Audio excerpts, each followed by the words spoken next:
Hey guys. Well, it is that time of year again that we are getting back to the bench. Um, Bench is pretty much, well, it's cluttered with junk right now, but I recently acquired this very old Byron Staggerwing. Bought it from a friend of mine. Um, the Staggerwing is kind of like certain types of beer or wine, if you will. It's not for everybody. This plane keeps you very busy on the ground.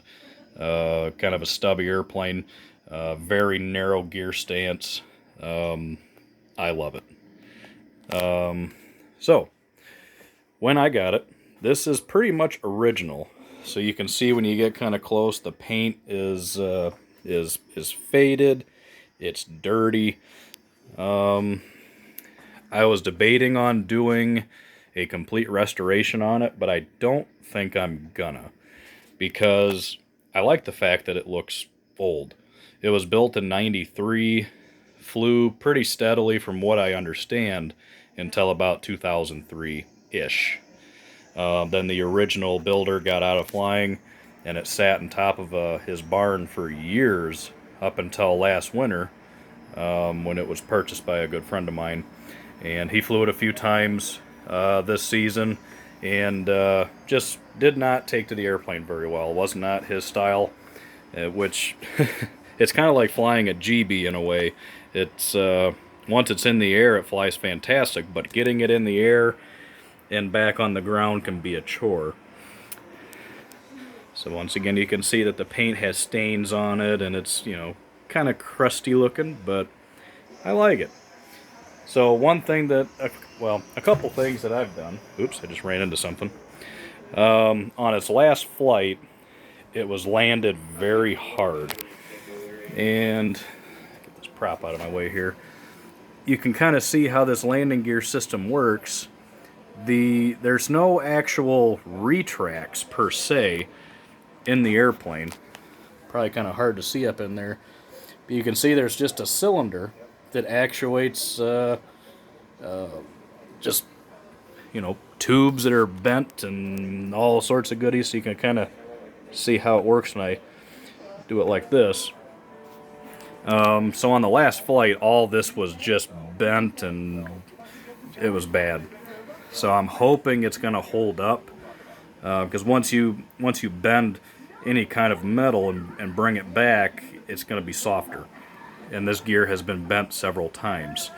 So I redid the gear doors. These are repainted, totally redone and repainted.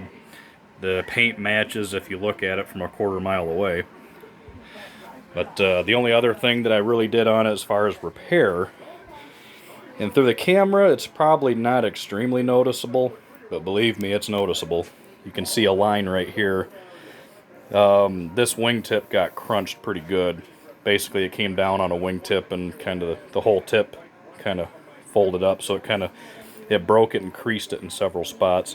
So there's still a couple crinkles in the foam, because this is all foam construction. The wings are all Byrofoam.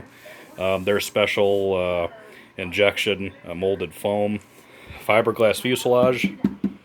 But yeah, the tail section, wings are all foam. These ones are covered in fiberglass. So I redid this just because it did not look good, and even though the paint doesn't match, that's fine.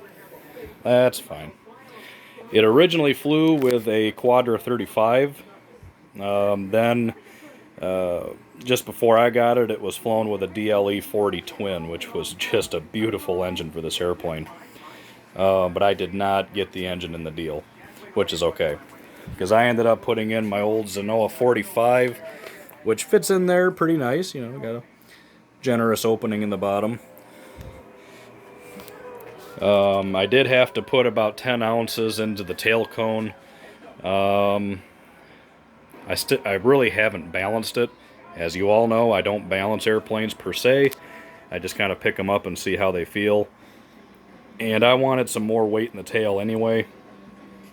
Especially for a plane like this, it helps having a little bit more of an aft CG. So, I was watching an airplane video, but apparently I recorded a bunch of Family Guys years ago. Wow. Okay.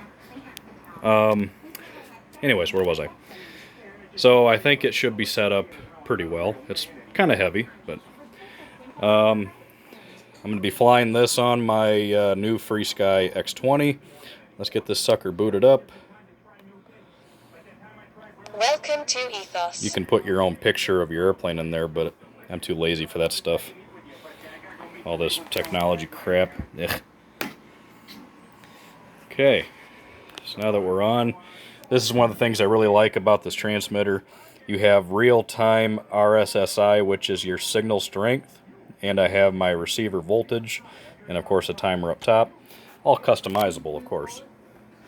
So, let's see what we got. On the Staggerwing, the bottom wing surfaces are flaps. So see, we got flaps here. And then the top wings, obviously, are ailerons. And of course, elevator and rudder. You know, nothing too special there. Oh. But this is the icing on the cake here. Let me get into a good spot. Is this landing gear? Isn't that awesome? Got those doors on there that cover everything up. That access panel back here is where I have my receiver and battery. I made a little tray to go up in there. Kind of keeps it tucked in nice and neat. I just haven't put it back on yet. Now let's put the gear back down. Isn't that awesome? Can do that all day. To have a gear system like that and have it work properly is just awesome. So it is pretty much ready to fly. I don't have the proper prop for it yet. That's on the way. I wasn't planning on flying it this year, but now that we're into October, the leaves still really haven't changed yet. It's still moderately warm out. I mean, it's 81 degrees today, which is kind of crazy for this time of year. So as soon as I get the prop and get a good day, we're going to try to get this thing up. So just kind of wanted to show you my new project here. I didn't go into any detail with video as far as getting it all set up. I probably should have, but wasn't anything too exciting. So it was already a plane that had been flown. I just had to retrofit my engine, fix the gear, and do a couple cosmetic repairs into the airframe. So other than that, what is going to be going on this winter? Well, let's turn that off. So I have one of my mini Zeroli Bearcats. This one I've already started doing some work to. It's in very rough shape. It was crashed on its last flight. You can see the wing repair that's been made. I've already fixed the gear rails in it, sanded down the wing. I need to make new... The ailerons were set up on bell cranks. No thank you. So I'm going to do separate aileron servos, separate flap servos, get that all done.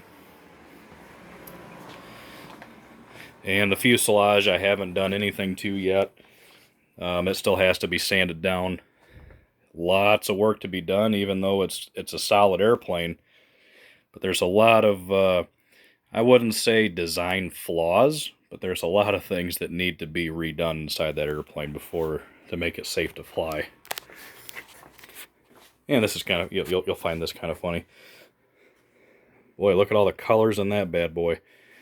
So this is the bottom hatch cover for the Staggerwing, and I was using that as my test bed to find paint that matches, and you can see I couldn't find anything that matched. And on the camera it might look like a couple of those colors match pretty close, but not really. Very hard to match paint that's old and faded.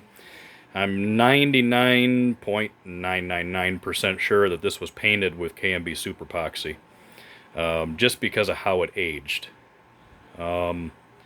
Most of those types of paints throughout the years, your whites would kind of get kind of creamy or yellow, Blues and reds would kind of fade out, kind of get kind of a foggy color, and yellows just got dirty, really dirty, which you can see really well up on these wingtips. It just gets dirty. You really can't sand it out or anything. I've polished it up just to kind of clean it up a little bit. Other than that, I really don't think I want to restore it. But if I do like this yellow that I use right here. This is a Krylon. As you can see, once you lay it down and polish it up, it's a really nice paint. So if I do completely redo the airplane, at least I have a color that I like. And not that it'd be a lot of work to do it. I just don't want to do it. You know, when you have a plane that's old like this, I kind of like to keep it as original as I can.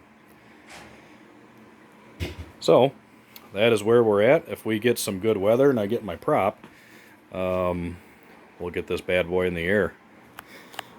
And hopefully everything goes good with the transmitter. I've tested this radio. I've only got maybe 6 or 7 flights with this transmitter on the Super Weekend Special up there. And I've had 0 issues, locked in, radio connection. Good stuff. So, maybe the next video will be this thing in the air. If not, I still have a few videos to upload from the flying events. I got some more pilot interviews from the warbirds over the bluegrass, sorry. Once I get all those up, then we'll start doing some updates here and there. I'm not building anything this winter. I have a lot of projects I'm going to try to finish or work on a little bit. One of them being an Aeroworks Sukhoi. I think it's 100 or 101 inch. One being the Bearcat, of course the Staggerwing. Still have some minor work to do on the Killer Chaos. And throughout the summer, I started building. Let me get a good angle of it here. I started building this Scimitar Deuce. So maybe we'll finish that up. I'm always working on something. I'm just not in the mood this winter to tackle a new project from start to finish. Even though, you know, the Hostetler Chipmunk is still buried up there in the corner, I should finish that. But now that me and the Carolina Kits Chipmunk, we're finally getting along. We're kind of on the same page, and I've had about 6 or 7 perfect flights in a row with it now. So just kind of getting things dialed in, a few tweaks here and there. But I've been having just a ball with it. So alright, gonna end it on that. And maybe in the next video or so, we'll see the Staggerwing take flight. Later.